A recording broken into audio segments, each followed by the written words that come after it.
So let's get a bit more of a sense of what is being discussed and what we're learning as we cover these very important annual meetings here on Channels Television with Temple Ashaju, our business correspondent, live now to us via Skype from the island of Bali. Temple, good evening, and it's good to have you here on the program. Good evening, both, and it's really good to join you on the show again. Yes, these meetings, these annual meetings, from your experience, is always very tasking in terms of the various meetings and briefings that go on simultaneously, and you have sometimes to miss lunch or breakfast or dinner trying to cope with all of them and sending your report. So we appreciate and understand very busy time you've had there. But in summary, what has been your sense of the highlights of these meetings for Africa and Nigeria? Okay, I really think that it's been able to at least showcase what the data is saying about Africa, about the respective countries that we have in this continent, talking about or exposing our debt level, the state of things in our equities market, bond market, and of course, caution for a lot of the policymakers, regulators, and of course, investors as to how things will be in the future. You talked earlier about the human capital index that was released yesterday, and it exposed how much of investment African governments, basically countries all over the world, has been putting into human capital development of its citizens across board, across 157 countries, though we know we have 189 member countries for the IMF and World Bank. So the data that has been released so far shows the kind of, or the areas, major areas where policymakers should begin to channel their energy to, how they should, why and how they should improve in that area. Singapore, for example, in the Human Capital Index, ranks number 1. And it tells you that the United States of America is actually a bit far from it. For us, we happen to be 152, coming just a little above, ahead of Liberia. Liberia is 153. Then you have Niger. Then you have South Sudan. You know, lesser countries with lesser population then coming on board. Chad was 157. So this is the kind of exposure that the various data that has been, reeled out of this meeting has given all of us, this country. And I think that is what it tells our regulators and policymakers, thought leaders generally more, that look, you need to get on your toes, improve in this area. And of course, the one on Sub-Saharan Africa, which was also released a few hours ago, tells us all of these things that we really need to do right now, because the cost of borrowing is high, the cost of servicing this finances, this facilities rather, is also on the high side. And that is where the IMF, the World Bank, is expressing more concern. So for these policymakers and governments generally to start doing things that will help them to avoid debt crisis in the near future. Also. Yes, Temple, thank you very much for that broad perspective of what has been discussed. But again, this was one bad news that hit Sub-Saharan Africa as the summit gets started, the annual meetings, and I call them the sluggish 3. I don't want to say the sick 3, but let me call them the sluggish 3: Nigeria, South Africa, and Angola. According to the World Bank and the IMF, these 3 countries, 2 of them very rich in crude oil, and the third one, which was South Africa, very rich in solid minerals. These 3 main commodity producers are now the sluggish 3 big economies in Africa, dragging back the growth of the rest of the continent. How does this news hit everyone there at that meeting when it was revealed that Nigeria, South Africa, and Angola are the sluggish 3, the sluggish big 3 on the continent?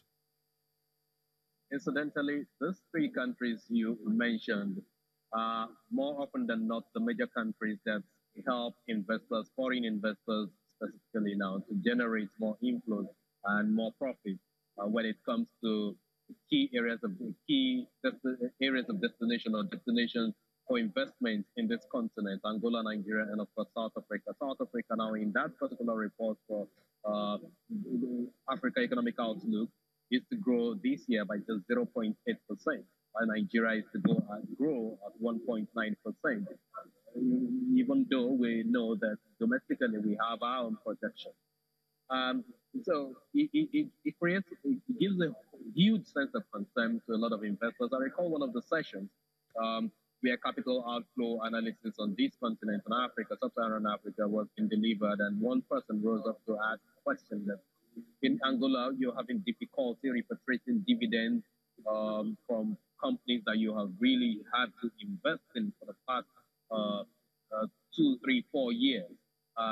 This level of this kind of reports that have been released also puts them on their toes, tells such investors to be cautious in whatever amount of investment they want to continue to put in those countries.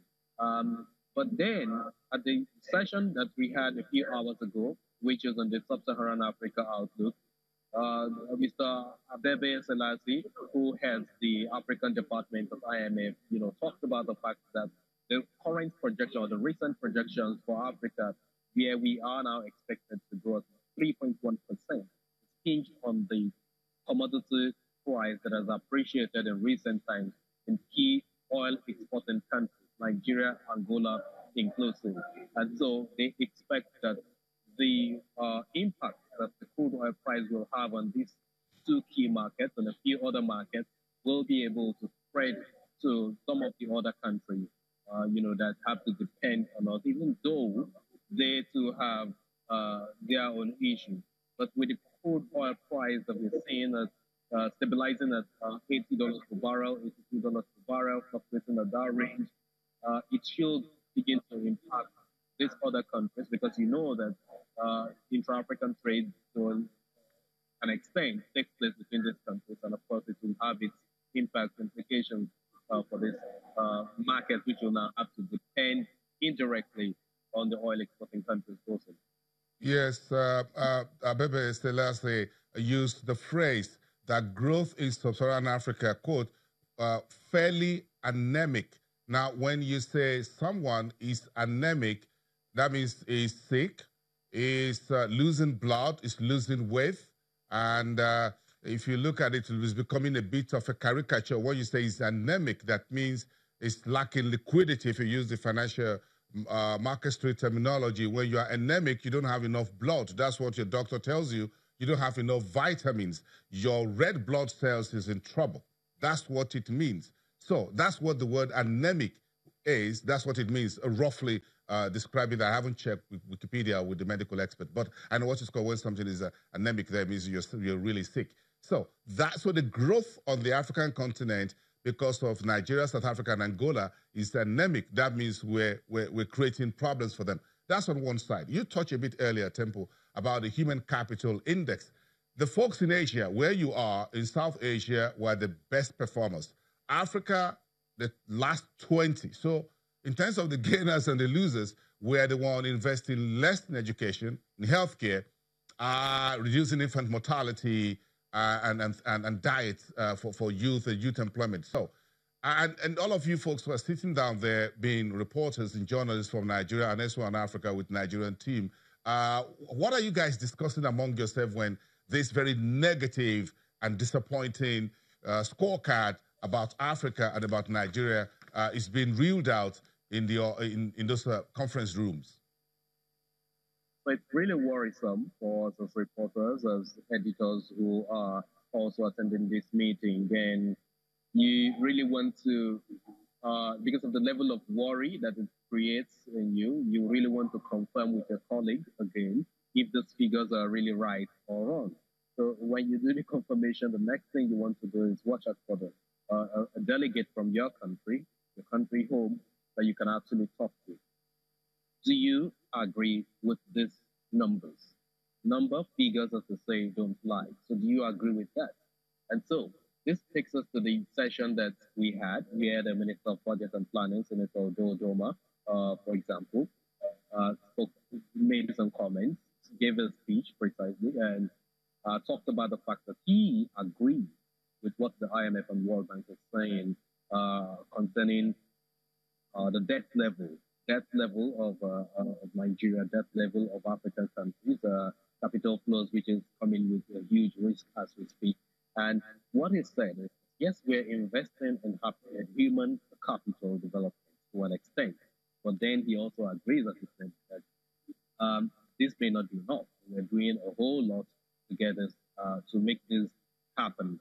I can't really recall that particular figure now for how much we invest. I think it's about 0.5% or thereabouts that we're investing in education and health care sectors, which are the two key areas that speak to this human capital development. But then he explains the fact that, yes, we've also been dragged by some key economic issues in Nigeria. For example, we've had insecurity, clash between farmers and, of course, headsmen. You've also had the issue of flood. All of this eroded some of the key things that would have contributed to economic development growth for us back at home.